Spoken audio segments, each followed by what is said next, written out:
Kaydet. Okay. Hello, everybody.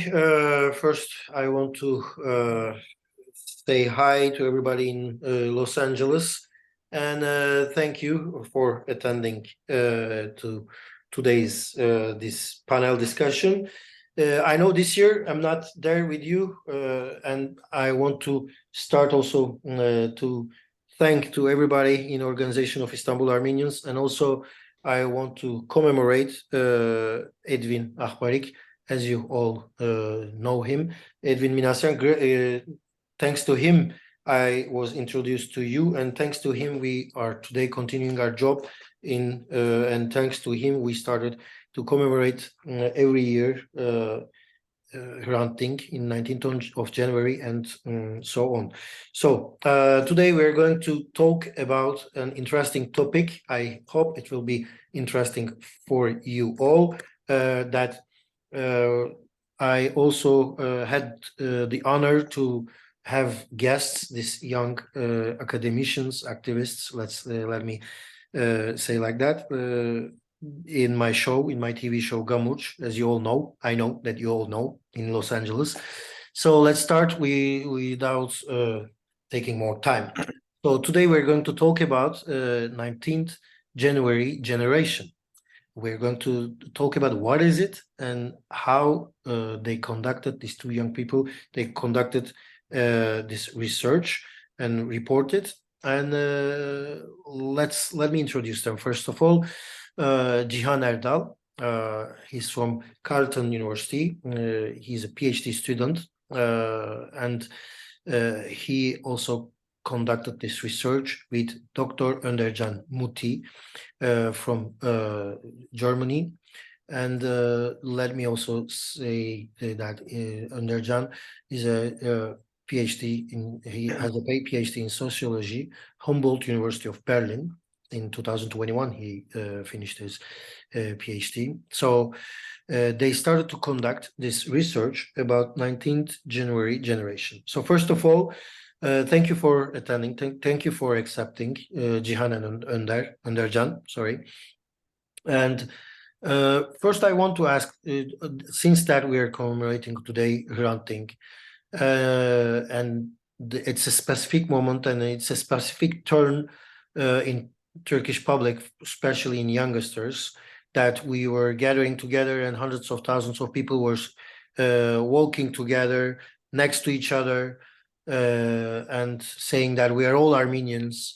But since then, where do we come to today? I think in your research, we are going to be able to see it better.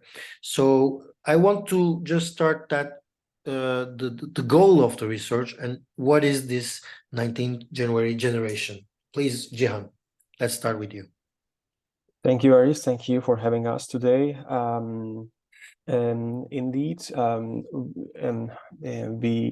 the research team we were part of in Istanbul at Mimar Sinan Fine Arts University conducted research on January 19th generation in the beginning of 2010s, 2011, and the second chain of this research was conducted during 2015 and 16.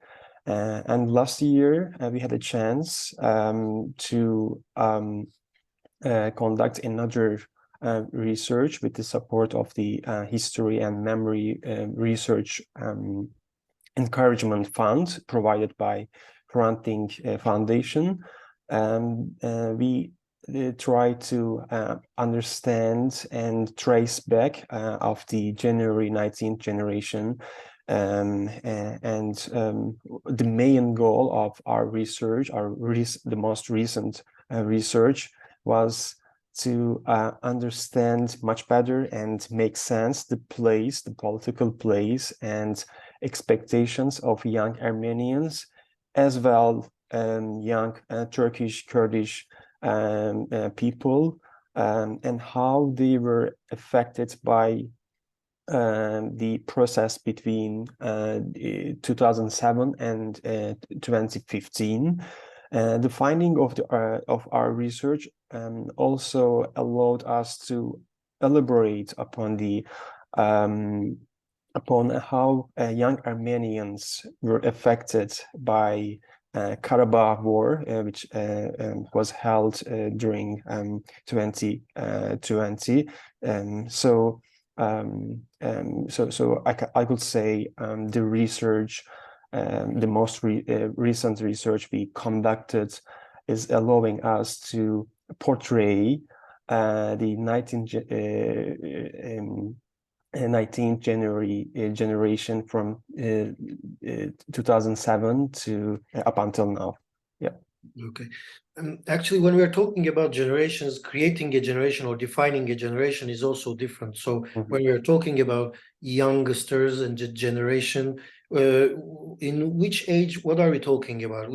Between which ages are these people? And as you said, that they're Armenians and they're Turkish and Kurdish, and there are many people, from many other different backgrounds. So what are the differences in their reflection in this? So if you want, Cihan or Öndercan, we continue with you. Yeah, I can continue. Let's start with the first question. It's like how to define a generation. Generation is one of those concepts that's been used widely, and in social sciences, we usually try to use it in a different manner or in a different way. For us, generation means also people not just the same age group, like Generation X, Generation Y, Generation Z. We're not trying to focus only what they consume. Like it's not like the generation who's super active in the social media, but we're also trying to understand generation as the people who has, let's say, some emotional and also, let's say, political and ideological similar, they think similarly. And they also react to social and cultural milestones or whatever is happening in their country in a similar way. And they also show some emotions, common emotions. They share some values. And this is how we define generation. It's different from the age group. And as Cihan mentioned, we try to understand this young age group after the assassination of Hrant Dink in Istanbul, of Istanbul Armenians, mostly, how the assassination of Hrant Dink actually caused a process for them that they became politically more active and they became more visible. And they initiated their own foundations. They initiated their own political, let's say, groups. So this was for us the turning point. And then we try to understand why and how this group emerged and how they became more, let's say, visible in the public sphere or counter or democratic public sphere of Turkey and Istanbul. And that was our focus point. From that on, we also try to understand the new age group. Because as Cihan mentioned, after 2015, we see that there is a completely different political atmosphere in Turkey. And then we try to understand what happened to that political dynamic, which also created the space for the younger Armenians to be more active and more visible in the public space. And what happened to the new age group, the people who are, let's say, between 18 and 35 years old. Some of them also in person witnessed this process between 2007 and 2015. And some of them were only in high school or middle school and didn't exactly in person participate and didn't witness this political engagement of the younger Armenians in Istanbul. So this is the difference. So we try to understand two different age groups. And when we call Generation 19th January, we're actually meaning the first age group, the people who became more active politically and visible and initiated their own political and cultural initiatives and groups after the assassination of Hrant Dink, who were, let's say, between the ages of 18 and 35 between 2007 and 2015. And the second group, also Cihan mentioned, is the people, in this second research, we also try to understand what is the heritage, or let's say, how is the memory of Hrant Dink himself as a person, as a political figure, as an important figure for the Turkish society, but also for the, let's say, Turkish counter memory. And not just for the Armenian youth, but also non-Armenian youth in Istanbul, who are, let's say, also politically active, also didn't witness that period between 2007 and 2015. But how do they know, or what do they know about that process? Which make also younger Armenians more visible in the democratic public sphere in Turkey. So these two different age groups we're talking about, and what we try to understand is exactly this. Yeah, the second research is not just focusing on Armenians, younger Armenians in Turkey, but also non-Armenians, and what the memory of Hrant Dink means for them. Okay, let me go from this that first of all, I wanted to also ask about the findings. What are the main findings that we can talk about on this research, and the differences between the backgrounds between Armenians and Turks or Kurds? Let's start with this, and let's come to the point that what is the Karabakh War meant to all these people, because they fall into it now in 2020. But first of all, what are the main findings in this? Yep, I will start to respond to this question. I think one of the most striking results of most significant results of our research is that the bonds and like emotional investment, political investment in the fight for living together. And creating the coalitional spaces in Turkey established between that Armenian youth and other youth from Turkey, between Armenian youth and the majority of the democratic society have been seriously damaged because young people's narratives in our research demonstrate that during the conflicts in 2020 and afterwards, they felt the majority of Turkish society's support for war, and they felt the majority's alignment with Azerbaijan, and this has caused a deep fear and a sense of deep fear and anxiety among Turkish Armenian youth.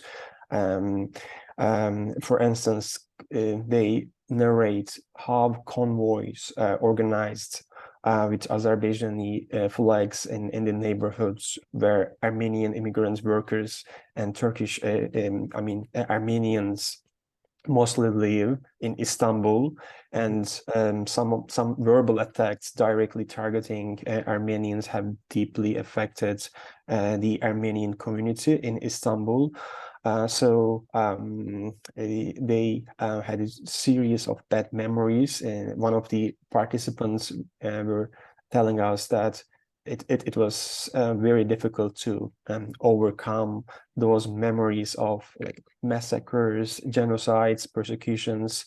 So I think the feeling that traumatic ghosts of the past can be relived, increased the loneliness of Armenian youth. And another participant in our research reminded us that, like, she said all of these events since 2020 reminded them that they were the other of the other. They felt themselves the other of the other. So but the second, the most important finding of our research, I think, what was the more disappointing the most to young Armenians, it was the silence of those in regards to the Karabakh War.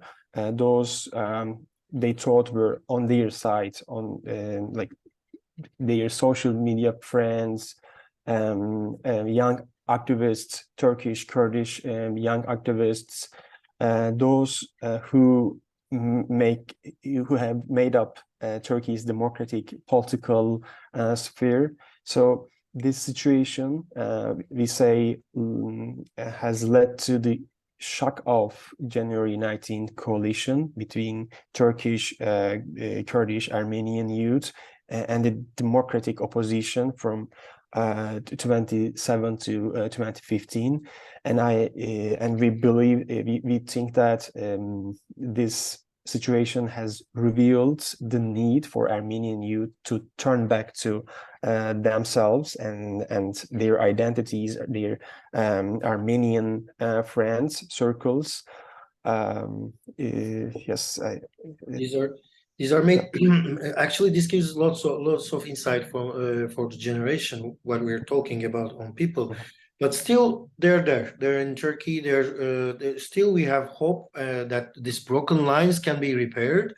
I think, and to look for the future, Öndercan, what does this research tells us about the future? What has to be done in there? It seems that there is a broken link with the Karabakh War, that we are again Armenians. I'm saying we because I'm Armenian too. Again, Armenians closed themselves, but we should continue to collaborate in which areas? What does this research tells us actually? Well, to look back, to look at the future more, or a brighter future, we can also look back at the past. It's very easy for us. It's one of the key findings of our research. Cihan framed very well the disappointment of younger Armenians in Turkey, but I think also in diaspora and all over the world, that the silence of the Turkish and Kurdish, let's say, they're supposed to be allies, or the people that they thought they're allies, their silence against this very organized genocidal and racist language used not just by the state officials, but also on the social media. Mm-hmm. So just turning the head away when there are so many civilian losses and war crimes. So this is the disappointment at one side. But the other side is one of the findings of the research is that Hrant Dink himself, he became like a memory place or very important figure, which is not restricted to any age group right now in Turkey. So to mark kind of his legacy, but also what happened after the assassination, that positive process in Turkey for 5-7 years, we called this generation 19th January. But what we saw is that the memory of the Hrant Dink, but also that process in Turkey continues. Although younger people who are now between 18 and 35, they didn't witness that process. They didn't witness that, let's say, solidarity among different groups in Turkey, in Istanbul. But the memory of that solidarity and that people were again sharing common values, common goals, but also in active solidarity, that remains. That is the positive thing that we found out with the research, and I think that also allows us to look at the future brighter. But this is again, I think it was again Hrant Dink who was he was talking about the Ottoman society, like the Ottoman society lives in parts, like separated parts, like and what we saw with the second Karabakh War, second Nagorno-Karabakh War, is again the society, the Turkish society, is living different realities. And then what we saw is this solidarity movement is just broken, and the ties actually not just within Turkey, but also with Turkish and Kurdish activists, with Armenian activists all over the world, is broken. So how can we just repair that? It's again us. I mean, we have to be again active. We have to talk about current traumas, but of course also the previous traumas. And I guess this is the only way. But for that, we have a very solid base with the memory of the Hrant Dink. Also, what happened after the Hrant Dink assassination in Turkey. Yeah, Cihan, I want to turn you back because also. As an activist, academician, and actually you are a member of this generation when we're talking, what do you want to add to Öndercan's comments on how are we going to repair, how are we going to move from here? Thank you for your question, Aris. To support what Öndercan has noted, I would like to refer to one of our research participants' words. They say they I believe very well demonstrate how January 19 coalition still holds a strong place in the memory narratives in the memory of Armenian youth. They say like seeing people at April 24th memorials or the crowds on January 19th still encourages them to stay in Turkey. That crowd was and has been the only reason for them to stay in Turkey, to live and to fight together. So that gives me hope, that gives me the strength to research with, but also as an activist to fight together for a democratic Turkey. We understand that for Armenian youth, for Turkish Kurdish youth, Hrant Dink and January 19th represents not just a frozen memory of the past, but a historical significance that still positively impacts their relationship with Armenian youth, relationship with their identities, Turkey and the world politics, their daily life in Turkey, in Istanbul. So this is really important. This was really important for us to witness, to feel, to have conversation about. For me, as part of, for someone as who is part of this January 19 generation, and who is researching on this specific topic, I'm still hopeful because